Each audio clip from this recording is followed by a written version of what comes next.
He tried to leave the Mafia. They made him disappear. Michael Francese was a rising star in the Colombo crime family. He was living the high life, enjoying all of the money and power that came with being a member of one of America's most feared crime families. But as he climbed the ranks of the Mafia, Michael began to have second thoughts about his chosen profession. He started to realize that the only way out for him was 6 feet under. And when he tried to leave the Mafia, they made him disappear. Join us today as we look at what happened to Michael Francese, and how he managed to escape the clutches of the Mafia and live to tell the tale. The early years. Michael Francese was born in 1952 in the Bronx, New York. His father was a low-level Mafia soldier in the Colombo crime family, and his uncle was the underboss of the family. So it's no surprise that Michael grew up wanting to be a mobster. As a kid, he idolized his father and uncle and dreamed of one day being just like them. But as he got older, he started to see the dark side of the Mafia. He saw how the Mafia lifestyle destroyed families and ruined lives. But by this time, it was too late. He was already in too deep. Michael joined the Mafia at age 16 and quickly rose through the ranks. By age 24, he was a capo in the crime family. This is an important position in the Mafia hierarchy, basically being a crew boss. He had complete control over his crew and was responsible for racketeering, extortion, and loan sharking. In fact, Michael was so good at his job that he became one of the most successful mobsters in the Colombo crime family. He was making millions of dollars a year and living the high life in a mansion in Long Island with his wife and kids. But despite all of his success, Michael was not happy. He was constantly looking over his shoulder, afraid of being whacked or ratted out. He knew that there was only one way out of the Mafia: the decision to leave. After much soul-searching, Michael decided that he wanted to leave the Mafia and start a new life. He was tired of the violence and the danger, and he wanted to provide a better life for his family. So he started planning his escape. Michael knew that if the Mafia found out he was leaving, he would be dead. So he had to be careful. He started by setting up a fake identity for himself. He created a new social security card and driver's license, and even changed his appearance.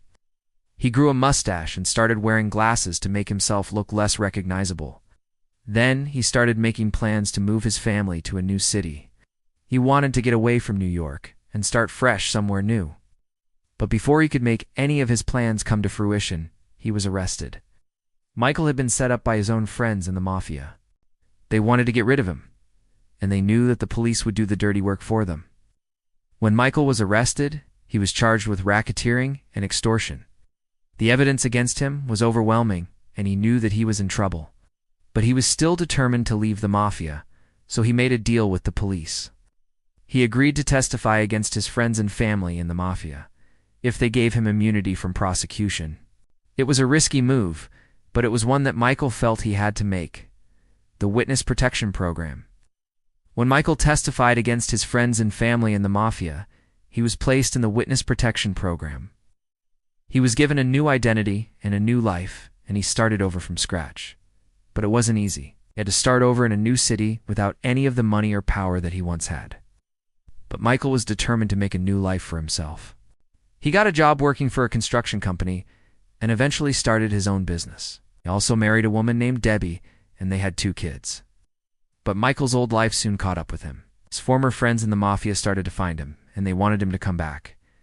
They threatened him and his family and tried to bribe him, but Michael was not interested in returning to the Mafia.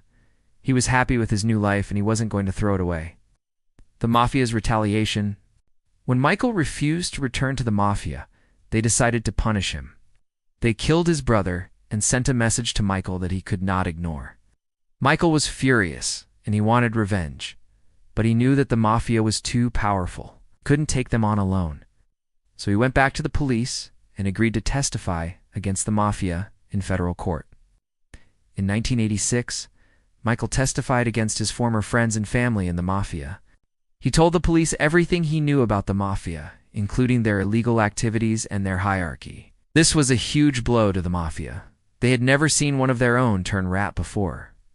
But Michael was not done. He continued to testify against the Mafia for years, and he helped to put away hundreds of mobsters.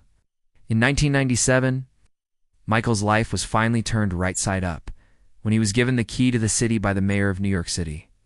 He was officially an upstanding citizen now. But the Mafia never forgot what he had done. They had spent years trying to punish him, and they weren't going to stop now. The last threat. In 2003, Michael was driving home from a meeting when he was stopped by the police. He was pulled over for imitating a police car, and when the police searched his car, they found a gun and some ammunition. Michael was arrested and charged with possession of a weapon, which could have landed him in prison for years. But Michael was not worried. He knew that he had done nothing wrong, and he was confident that he would be able to prove it in court. But as it turned out, Michael was wrong. He was convicted of possession of a weapon and sentenced to 4 years in prison. When Michael was released from prison, he went back to his old life. He got back into the construction business and started making money again. But the Mafia still had one last threat for him. In 2015, Michael was driving home from a business meeting when he was attacked by 2 gunmen. They opened fire on his car and hit him several times. But miraculously, Michael survived the attack. He was taken to the hospital where he was treated for his wounds. To this day, no one knows who ordered the hit on Michael, but he believes that it was the Mafia. They were trying to send him a message that he should have stayed dead. Today, Michael Franzese is a changed man. He is no longer the violent mobster that he once was. He is a businessman and an author who speaks out against the Mafia. He has written several books about his experiences in the Mafia, and he uses his platform to help others escape the clutches of the Mafia. Michael's story is an amazing one. He's a true survivor who was able to escape the clutches of the Mafia and live to tell the tale. He is an inspiration to all of us who are stuck in bad situations. Michael shows us that we can always escape, no matter how bad things may seem. If you are currently in a bad situation, then please know that you can get out. Reach out to the authorities or to a trusted friend or family member. Get the help you need to escape your bad situation. You deserve to live a life free from fear and violence. Don't let the Mafia win. Make a stand and take back your life. You can do it. What do you think of the story of Michael Franzese? Let me know in the comments below. Also, don't forget to subscribe if you haven't so you won't miss any interesting videos. That's all for today. See you next time.